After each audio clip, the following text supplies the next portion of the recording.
Tonight's lecture is a joint lecture, CIWM Republic of Ireland branch and Engineers Ireland Water Environment, Energy Efficiency in the Water Industry, a UK Perspective. It's going to be presented by Miss Harriet Fletcher of Arup Consulting Engineers. And Harriet is a senior process engineer working in the Arup's Cardiff office. She has over 17 years experience in the wastewater treatment industry, including plant design, commissioning and auditing.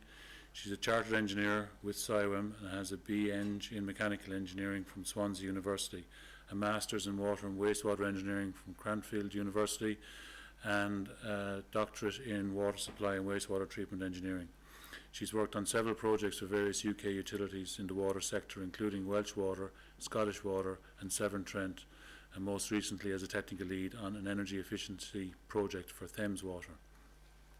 And I suppose energy efficiency in all sectors is very interesting, but in particular it's a growing growth area within the water services industry, and in an Irish context too, maybe learning some examples from the UK where you've got a singular approach for utility, might be able to roll out some national policy in Ireland as well. So I'm very much looking forward to this paper, and I'd like to hand over now to Harriet. Okay.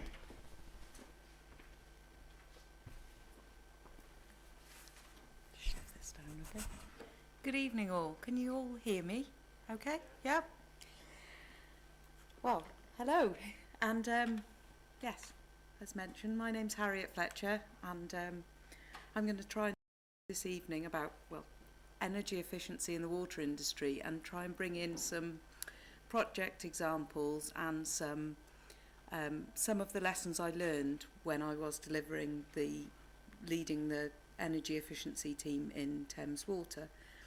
I'm currently now engaged with Welsh Water doing their capital delivery programme, so I've stepped back a bit from energy, but it has certainly changed the way I see the world in terms of all the projects that I'm involved with now. So just to get a sense of who's in the room, how many people here are involved in the water industry as regulators, legislators, consultants, contractors, in any sense at all? Are most people involved, or? Yeah, okay, the majority, okay, good. Well, as we said, this is a UK perspective, and I haven't worked in Ireland, but I'm hoping that a lot of the lessons that we've learned over in the UK will be relevant to you over here as well. So this evening's talk doesn't bode well, does it? I'm going to talk to you this evening. First of all, I'm going to define what energy efficiency is, and to the water industry, what that actually means. And then I'm going to talk you through a couple of examples of some interesting generation projects, because as we know, the water industry is both a consumer and a generator of electricity. And then I'm going to talk, in the second part of my talk, I'm going to talk a lot more around how we can save energy through the water industry, around some operational efficiency, some of the things we can do with operations in improving on those, and then some investments that we can make into the way that we run our plants. So what is energy efficiency? Well, energy efficiency means using less net energy to provide the same service, and by net energy I mean imported energy. So you can reduce the imported energy you use either by producing more generation or by using less. So that's the efficiency side of things. And in the UK, the water industry accounts for 3% of the total energy consumption, which is a big chunk, one of the biggest consumers of any one single industry. And the greenhouse emissions are equivalent to all of the buses in the whole of the country. So they are substantial. And that greenhouse gas emission figure, the way that's calculated, a carbon reduction commitment, doesn't account for any process emissions of carbon dioxide from treatment processes, or nitrous oxide, or any transportation, huge amounts of sludge costs, transportation costs. So there could be an extra anywhere between 5 and 30% on top of that greenhouse gas emission figure. But that figure is the whole figure. So this evening I'm going to be focusing specifically on the operations side and operational efficiency, but that figure also encompasses when we deliver our capital investment projects. The big builds have a huge embedded carbon in them, and I think we need to make sure that our supply chain is engaged and understanding that carbon usage. Of that total energy, the 0.6% of that 3% is what the operation that we have, the operational consumption, which is the biggest part of operations, greenhouse gas emissions. So there is a big driver to reduce that, and there is huge incentive.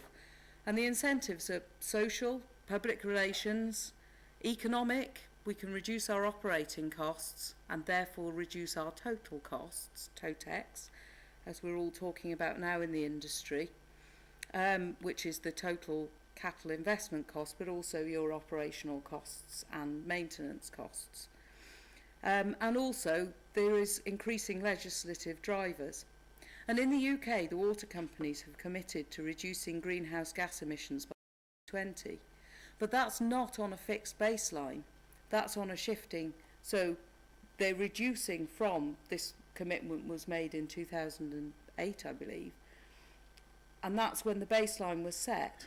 But from that time, we're expecting 16% population growth with a proportional increase in operational energy and chemical consumption. In that time as well, increasing EU legislations come in, notably the Water Framework Directive, which is driving down our discharge standards. The current thing in the UK is new total phosphorus limits, less than 1 milligram per litre on the final effluent, which drives more energy-intensive tertiary treatment processes, and a number of those are being trialled at the moment. But that, again, will increase energy cost per person. The drinking water supplies, climate change is increasing pressure. I know it might not feel like it after the winter we've just had. I'm assuming you've had something similar over here, but there is a great deal of water stress, particularly in the southeast of our country. And that's driving us to use more and more challenging water sources, particularly in urban areas. We're going more and more down to the river water sources. And of course, it's been in for a while now, but there was a large desalination plant installed at the river discharge of the Thames water to treat the brackish water. And that's only to be used in emergency droughts, but it has been run. And the cost of that water is immense, both energy and financial cost. And finally, the increased rainwater, most of which goes down the sewer. We still are on a largely combined sewer network. That leads to higher flows and more pumping through the treatment processes.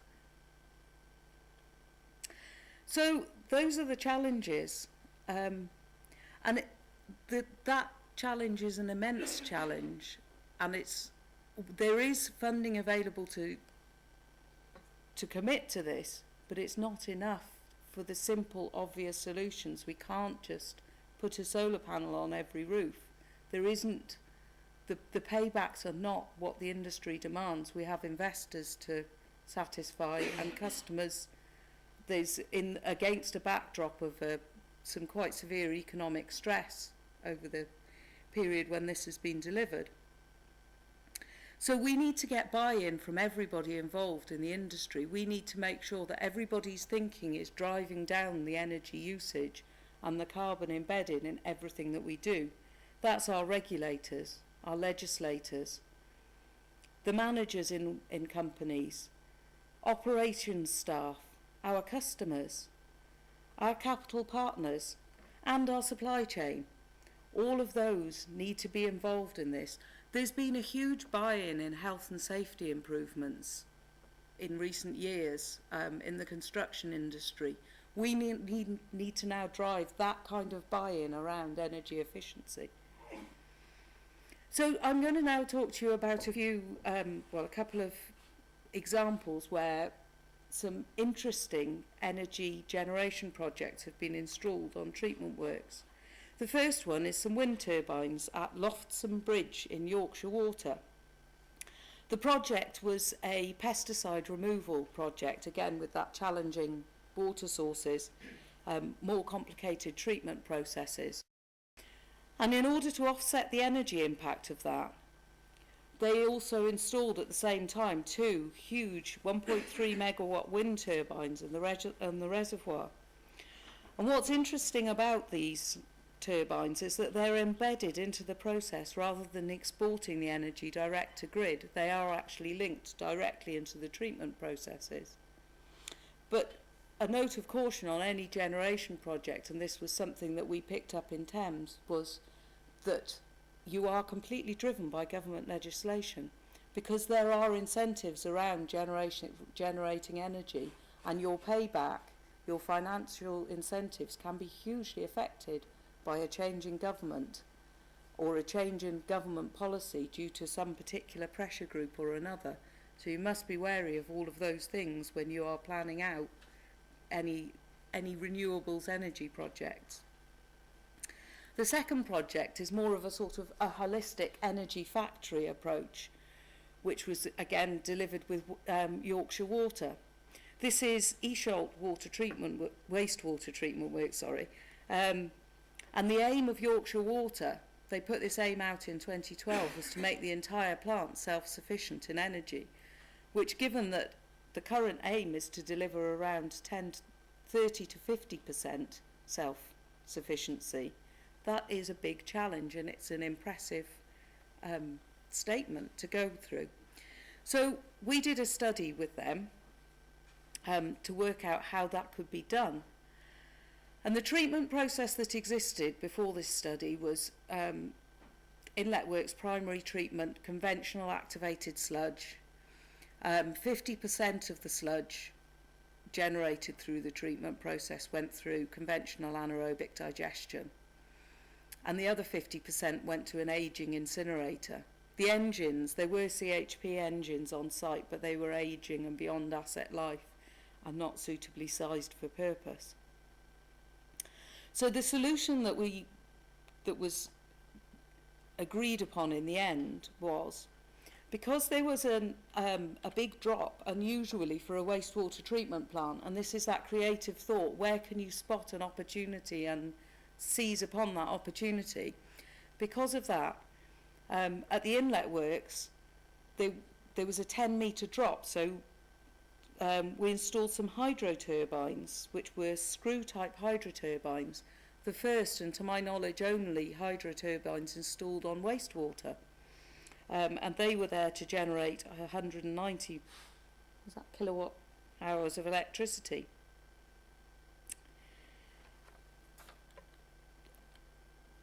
And then there was the sludge treatment. How do we make the best of the existing digesters, increase the capacity of those without building huge new assets, and also increase our biogas generation? And these were the technologies that we assessed, which at the time were the top 5 technologies in sludge disruption. There was the 2 big players in the thermal hydrolysis market, Cambi and Biothelis. There was the Monsell enzymic hydrolysis process, and then 2 mechanical cell disruptions, the Sonics, which is an ultrasonic disruption, and Cell Ruptor, which is a high pressure disruption, all to break up the activated sludge cells and make that carbon more available. And this was the results of that study. The capital investment for the Cambi and Biothelis was the highest, followed closely up by the enzymic hydrolysis. But that was offset by the increased generation of biogas. The Biothelis won out on a lower capital and operating costs in this particular site instance, and giving a payback of 7 years, just under 7 years, which is a good payback for this kind of major capital project. So that was installed as so, onto the site, complete with new high efficiency heat and power engines to make best use of the biogas in this instance. And once the site upgrade was completed, you can see here that there have been times when the site has met that target of complete self-sufficiency. The normal operation is not for complete self-sufficiency, but they are heading that way. They coupled this with some operational efficiencies, which will tie in with the next part of my talk around how they reduced energy usage as well with some clever control. So the next part that I'm going to talk to you about this evening is more around what we looked at in the energy efficiency team to reduce energy consumption. But to reduce energy consumption from what? From where? So the first exercise is around the benchmarking exercise. How much does it cost to treat 1,000 people's wastewater? How much energy will that use? When we looked at the 40 largest activated sludge plants in the Thames region, the answer was anywhere between 47 and 213 kilowatts. That's a big variation. And that variation, we had no further information on many of those plants because all we had was the final energy bill.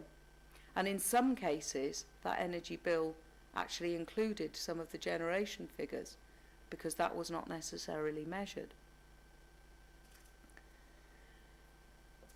In some cases, it was to do with the configuration of the plant, going back to that tighter consent, the tertiary treatment processes that were involved in some cases. In some cases, more high intensity processes were used due to land shortages.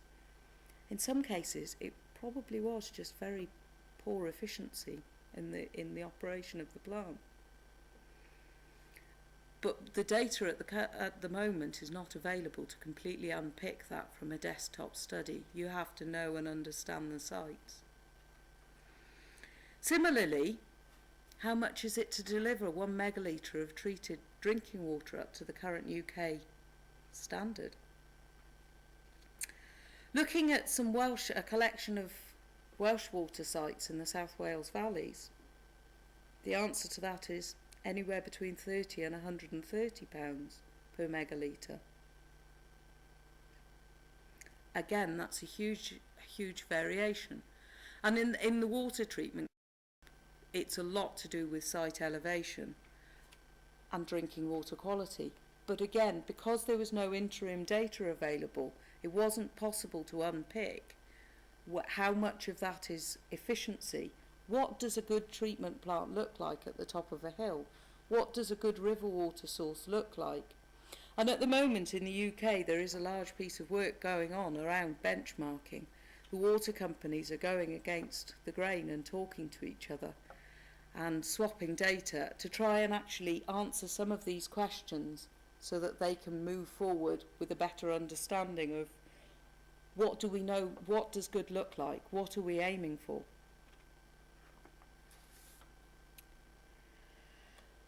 What we do know is the biggest cost in water treatment is the pumping systems. They're around 80%. So when we started to look at how to reduce those costs in Thames, we started on the highest OPEX plants, again without that data to make a more nuanced assessment. We just said which are the most expensive, we'll start looking at those. We got a contractor to go out and assess the pumping stations, audit them, audit the control, audit how the efficiency of pumps, the impeller type suitability, all of the pump type, all of that we audited. And once we'd done a few sites, we started to refine our selection process because it is costly to get those audits done. Compared to the savings, it was a very worthwhile investment.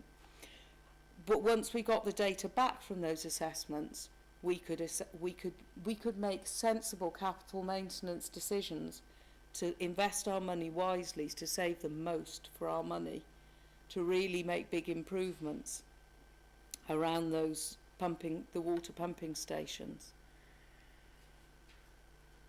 Some of the improvements we made were replacements of impellers, in some cases complete replacements of pumps, replacements of motors. Often it was a case of just simply improving the control mechanism in the pumping station. And then we also looked at smart control, smart network control. If you can supply water to one spot, and this is particularly relevant to cities, if you have 2 or 3 supply sources to anywhere, how can you be certain that you're choosing to use the cheapest water available at any one time? And that cheapest water will change based on water resource availability, based on other demands elsewhere in the network, because you have to constantly balance those things up. And at the moment that's done manually in water companies. But what is in progress and in development, and I believe has been applied at some place in Spain, is some of these smart water network controls, so that automatically you're selecting the best source water to deliver to any particular household in your catchment.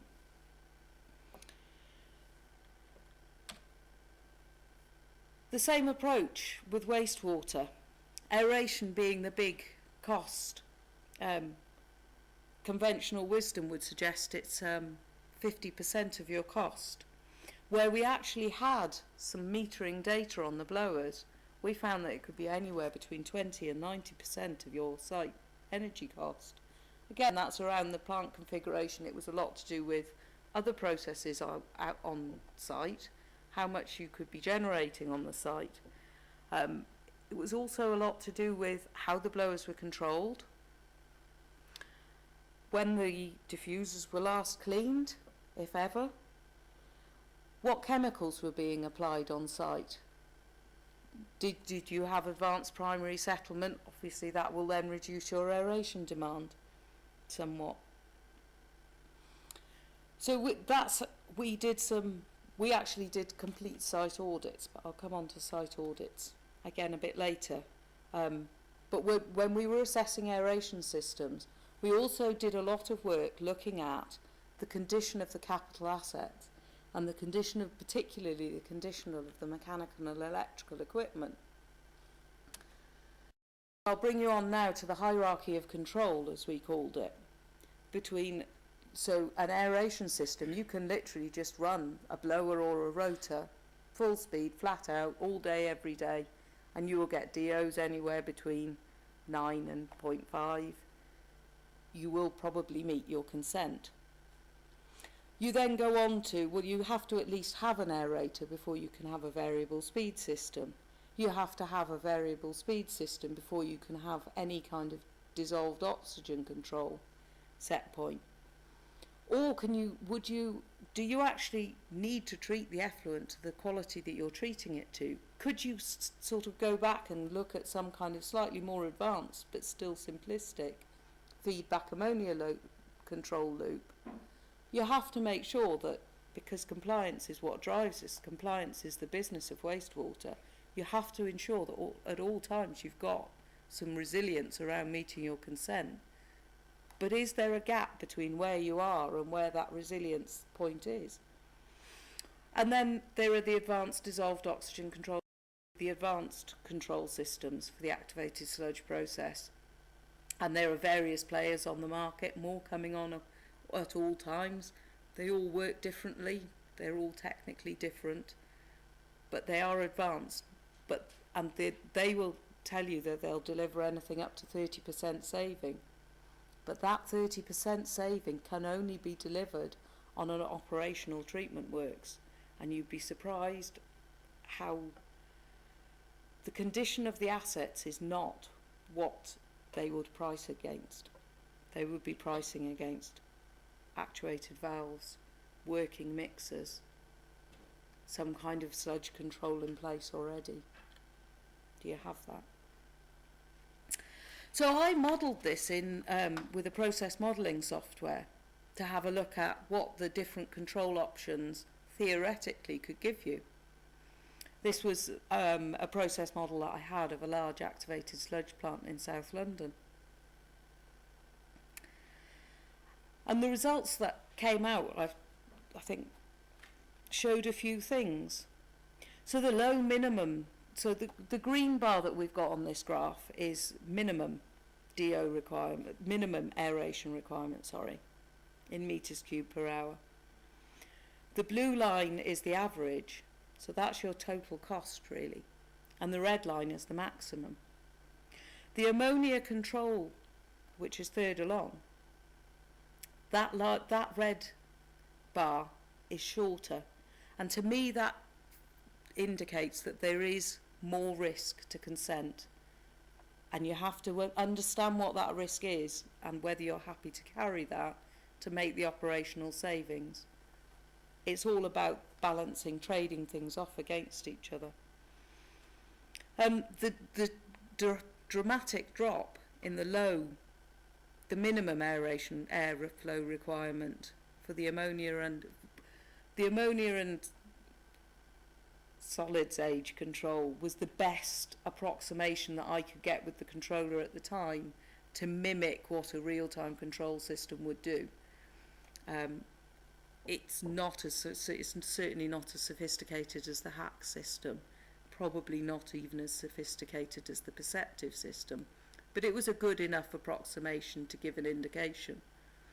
And but in addition to that, I also installed a swing zone for the first aeration zone. I had it so that you could either have it mixed as an anoxic zone, or in times of higher load then you can bring in your aeration, so that you're using less aeration, bubble aeration, to mix up, to keep your solids in suspension, and you're also maximising your denitrification credit at night time. So that's why the minimum is so low, because overnight so much of our aeration, and it's a really inefficient way of mixing your sludge. If you have to do it, if you have to put air in, then it's a sensible way of mixing the sludge. But if you had a basin of sludge, you would not use diffused aeration to mix it from an efficiency point of view. So it's about that kind of just trying to claw back those bits and pieces there. Anyway, so the average usage, you can see the really big step down is when you actually start to target higher effluent concentrations, so that you're not always treating, completely nitrifying and treating everything down to zero, but that you are pulling back and treating to what you need to treat. And that's the results in numbers. I also had a look at the chemical consumption as well against that, and in particular found that the real-time control systems really did deliver much better chemical control, because you can maximise the amount of phosphorus uptake in your sludge without having a fully BNR system, by just tweaking the control here and there. So one of the things that we have used, we've done, is these full site process audits. So this is a model using the process modelling software that was done for Yorkshire Water. Within Thames Water, we did use some process models on very big sites, but it was felt that was quite an expensive way of mimicking sites where you were into the small, medium activated sludge plants, and so we developed an Excel model. And the purpose behind these audits was to completely understand your operation, so that you can unpick where your energy usage is, and then you can also unpick what things cost you when items break. So if a recirculation pump breaks and you replicate that recirculation by leaving a humus desludge on full time, that has an energy cost. You will meet consent, and operationally you have to do what you can to meet consent, but that energy cost is not counted for. So when you are considering how to spend your capital maintenance money, the idea of these process audits, starting at the biggest site, and it's an expensive way on small sites, but you can make sensible considerations on small sites across the board of what does it cost me when my mixer breaks? If I lose one of my DO probes, what is that cost to me? If my digester is operating 3 degrees lower than optimum, what am I spending on that? And then the next thing to bring in is around the maintenance costs.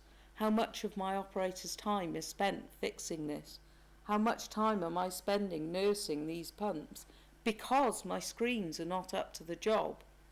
And so my desludge pumps are not working properly. So my sludge is aging, I'm losing out in the digester.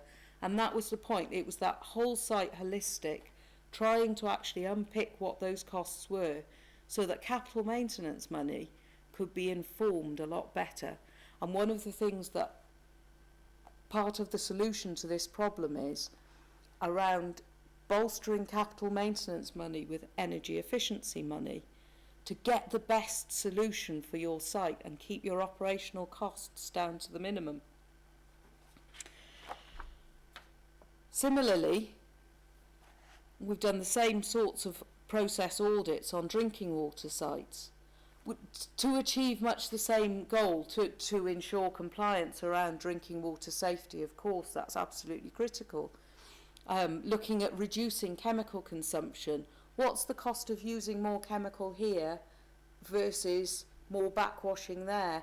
How every trade-off that you make, you need to understand what that costs you, and not just in money, but in people's time, in energy, in efficiency, in chemicals, so that the decisions are a complete and informed decision, and that you can put energy efficiency far more at the heart of those choices, because financially it starts to add up then. Other things that we've looked at in terms of a whole site basis, we looked at replacing all the bulbs in Thames Water with LED light bulbs. Now, if your house, when you get a dripping tap, it's not a massive job to replace a washer, but you think, oh, I'll leave that till next month when I get paid. And then the next month, by that time, you've also got a bit of peeling wallpaper. Oh, it's starting to be a bit of a job. I'll save up and I'll go to the shop, in a month or two. And then a window's blown, and then a door handle's come off. And suddenly all these little jobs, often one of which springs up from the other, become a huge task. And in the UK, I think that's where our water industry is. There's so many capital maintenance jobs that have been deferred that it's a mammoth task, and a nigh on impossible task to fix all of that in one hit. So where's the best place to start? What do you want to achieve out of your capital maintenance money to get the best spend from that? And the answer is to try and tie it up together. So lighting, for example, what we found was it is prohibitively expensive to just go to sites and change bulbs that aren't exhausted. But when safety dictates that you need to change bulbs, you need to improve the lighting in this room, it's not safe, then you've got another driver. Then you can start to share the pot. You get more for your money. Similarly, power factors on any electrical equipment, and forgive that I'm not an electrical engineer, as motors slip from their best efficiency points, you lose efficiency on that, and there's something called a power factor which drives up your energy, your absorbed power versus the delivered power in the unit. And when our electrical engineer did an assessment across Thames, he thought there was around a 1% drop, which was, I think it was around 1 point something gigawatts. That's an enormous cost. But And they're relatively simple to fix. It's just a case of installing capacitors to get everything back in sync, and you can bring down that 1% cost with very small investment.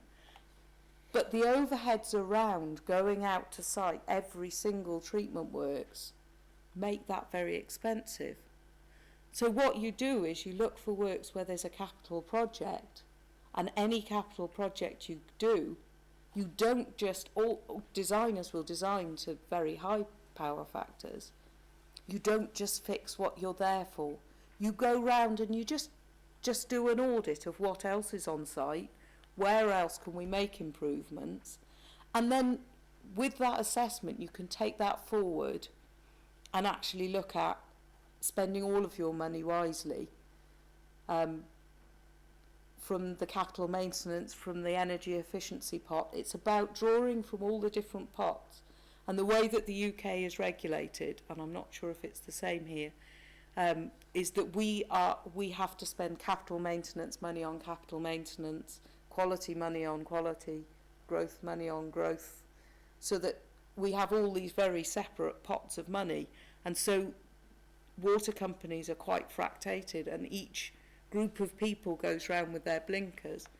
And in fact, to deliver the sort of challenge that we're going to have to face up to with our energy efficiency targets, we need to take down those walls, we need to break up those blinkers and start talking to each other to best advantage each other. And similarly, we spent a lot of time working within the H2O, within the Thames Alliance, with the capital delivery partners on any site that they had. So they would come to us, and we did a certain amount of promotional work to go out and say, look, we've got some money, but you've got to show us that you can deliver these energy savings to get hold of our money.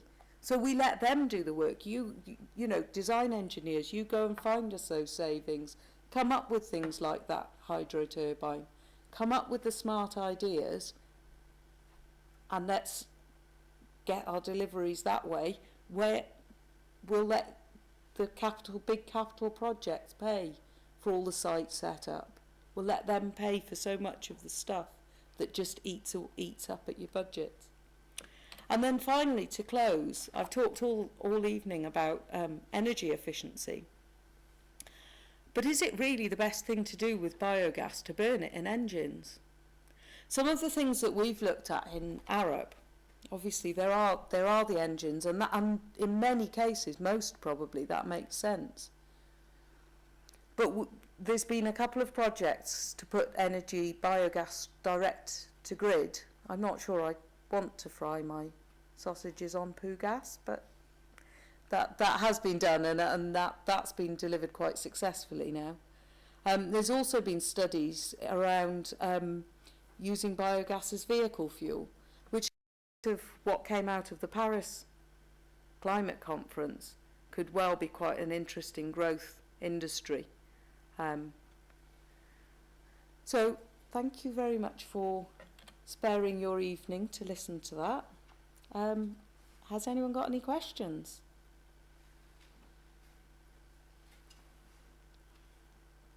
Hello. Hi, thanks very much. It was very interesting. I work in the energy industry, and I kind of sympathise with the pots and trying to integrate all the different pots together. If you can do it, you can unlock so much benefit. And if you can't, it's always very hard to make the business cases work. I was just interested in the site you had. It was Yorkshire, or it was somewhere up north where you were trying to get down to a zero energy site. Yes. I was wondering, what are you doing with the heat from the CHPs, which seems to be the big... The heat from the CHPs goes to heat the digesters. And do you manage the CHPs around their thermal utilisation, or are you trying to drive them to hit the energy targets? That is a question I'm afraid I'm not qualified to answer. I could find out for you. Yeah, it's kind of interesting how that works.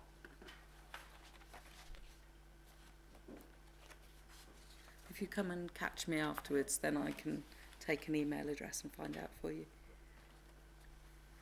Anything else? Questions I can answer? That's very good, Harriet. Yeah, very informative. Thermal dryers in the UK. We have a lot of sites in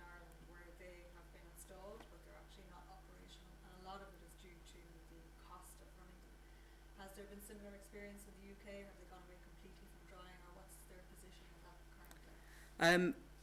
Almost all of the thermal dryers have been closed down and replaced with the thermal hydrolysis process. Yeah, they've gone. Interestingly, there is some research going on at the moment around low temperature drying, because they were notorious maintenance intensive, weren't they, the thermal dryers? They were terrible trouble to get them running right, and I believe they are more robust, but that's very much in research and development stages at the moment, so it's a watch this space. You touched on process design as being a contributor to the energy area. Are there policies in place within the UK water companies for pilot schemes to trial new processes? Like from a water treatment point of view, the whole life cycle of getting mining for the chemicals, getting to the treatment plant site, then having to dispose of the sludge is a huge energy consideration in itself. Yes. Which mightn't be factored into what figures. How does a water company promote innovation in treatment processes that may not be very well proven maybe in the field? Well, after privatisation, one of the big casualties has been innovation, research and development, and most water companies did close down. And because of some of the challenges facing the industry now, Ofwat, our regulator, has actually changed that, and they have put specific drivers and specific funding. This time in the latest investment period, they've put innovation back onto the forefront, and they're actually developing these working groups. To be honest, at the moment, I guess you're talking about, so there's nutrient recovery and metals recovery. At the moment, that's not seen as economically viable. That's not to say that it wouldn't be in the future, and it's something I know our research institutions are looking at. Yeah.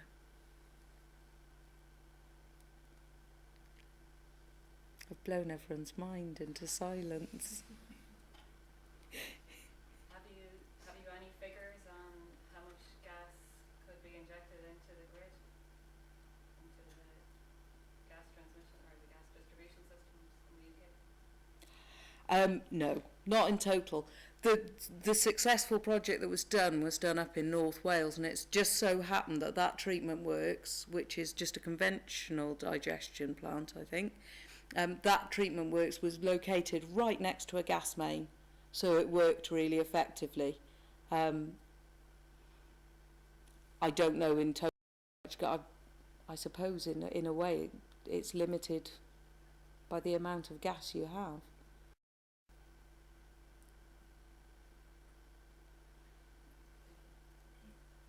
You talked about how important it is to for policymakers in incentivising green energy as opposed to Yes. fuels.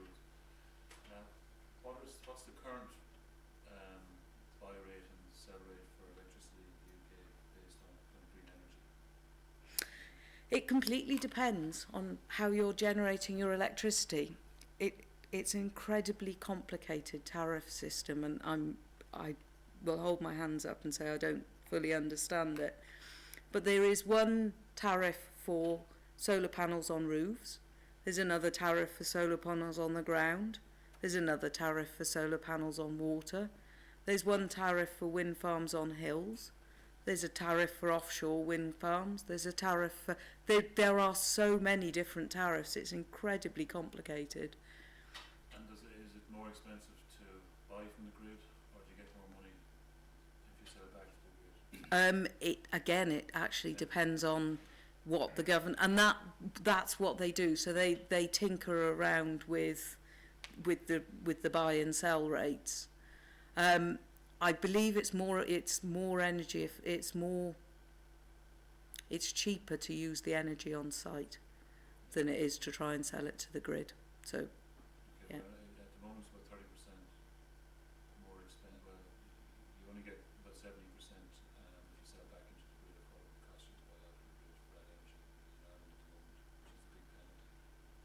Yeah.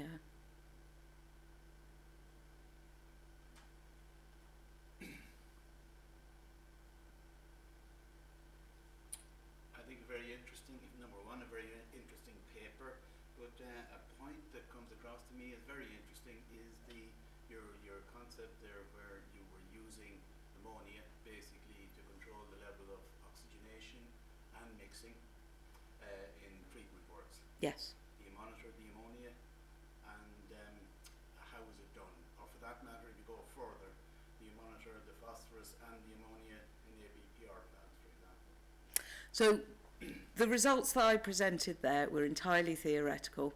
I used a process model and I put an ammonia probe, an ammonia reading on the back end of the activated sludge. I believe Severn Trent have installed some ammonia feedback loops, and they just had a fairly straightforward, they monitored ammonia on the RAS line, I think they monitored it, because that was a combined place where they could get the whole ammonia, and then they fed back just through the conventional PLC, and that just controlled the DO set point up and down.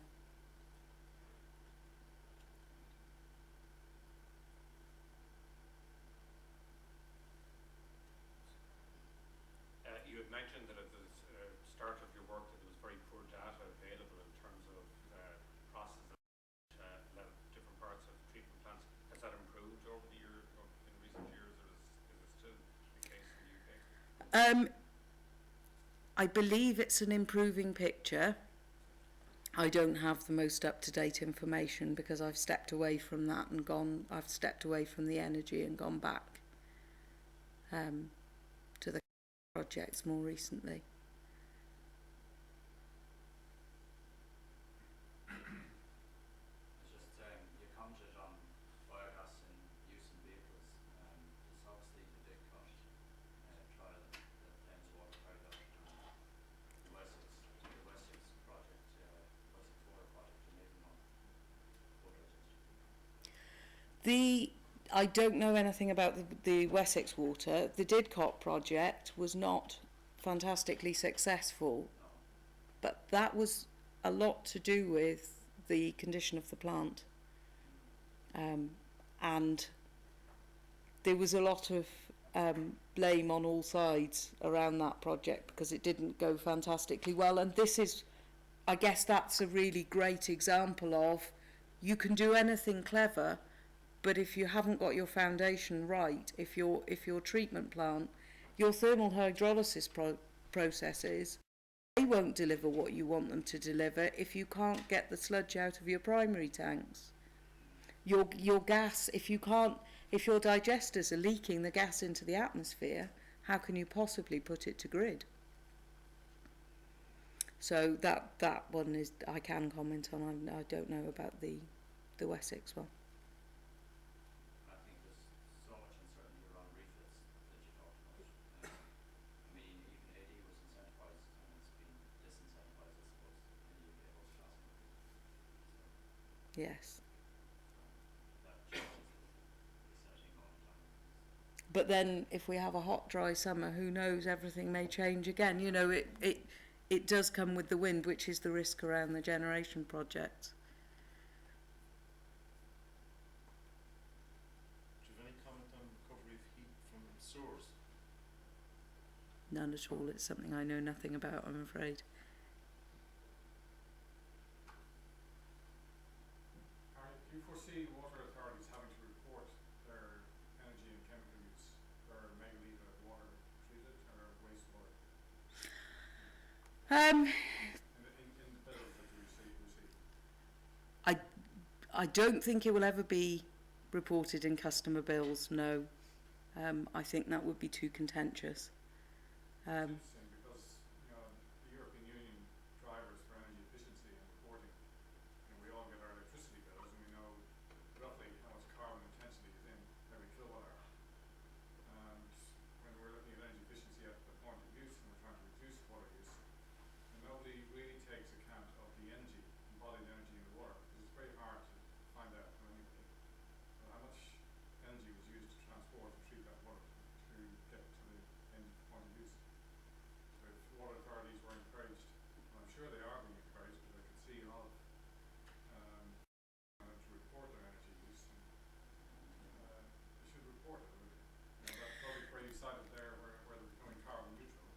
I think it would be incredibly complicated to report.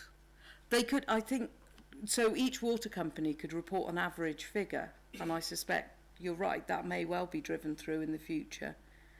But on any different day, your water can come from a different supply. You don't necessarily always get your water from the same treatment works. So it would be quite difficult to report supply. And there's a huge variation in wastewater treatment depending on the weather, if nothing else. It's a very variable industry, so I think it would be quite difficult to report. But there is certainly a drive they have to report annual energy usage to Ofwat, and they now have to do carbon accounting on every project.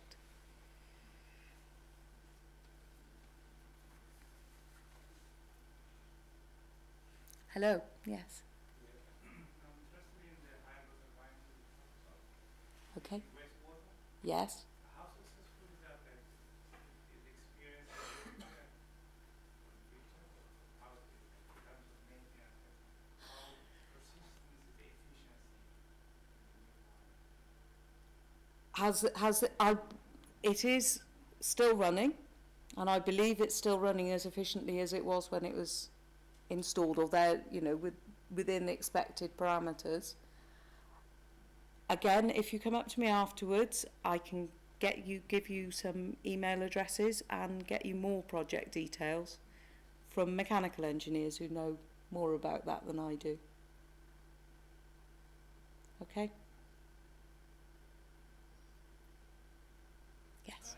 From a perspective, I know some water companies in the UK typically had a 7-year payback as their limit a few years ago, and they've moved towards 10 now. But do you think that's still preventing the 10 to 15 year being willing to go to that kind of payback period? Is that limiting energy efficiency opportunities still? Absolutely, it is. Yeah, and that extend in the period is driven a lot by Ofwat's longer term planning. The whole thing is completely driven forward, I think, by Ofwat almost forcing the water companies to behave differently. I mean, it was historically a 5-year, then they pushed to 7, and now they have these longer term plans. I think until they can get past these 5-year investment, that mentality that everything has to work in 5s, I don't see it changing. And yes, it is certainly harming. And going back to innovation, it's also harming innovation, because if you're looking at new innovative things now, you're not looking to put them in until the next investment period, because you have to get all your ducks in line, your eggs in a basket, and so that you can take that forward to the regulator and prove your case. So it disincentivises some of those, particularly against that, the way that the incentives change from day to day on generation and things. So yes, I agree. I guess just to follow on, I know Welsh Water have an innovation fund Yes. for developing new technologies. I think other water companies in the UK are adopting that philosophy too, with Scottish Water. And also they're developing water and wastewater sites that are test sites for these technologies. So they're off-grid, so to speak, but they're there for testing new technology. And that's usually some of the water companies' approach to. I've never heard of a completely off-grid site. I know that there are substantial pilot trials going on some of the, particularly around the low phosphorus, and all the water companies are definitely doing that. They've each picked a couple of technologies from this innovation fund, but that's again driven by Ofwat, this AMP, isn't it? That they changed that funding to put more towards innovation to meet some of these challenges. I believe Scottish Water are having an off-grid water. They've got a whole off-grid site. Well, I'd be interested. It's in the pipeline, no pun intended. Okay.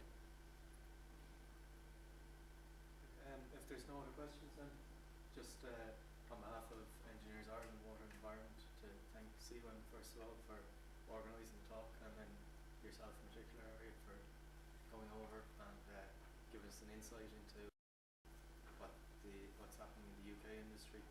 And I think it's fairly relevant and timely, both kind of from an environmental and, as you were outlining, an economic perspective.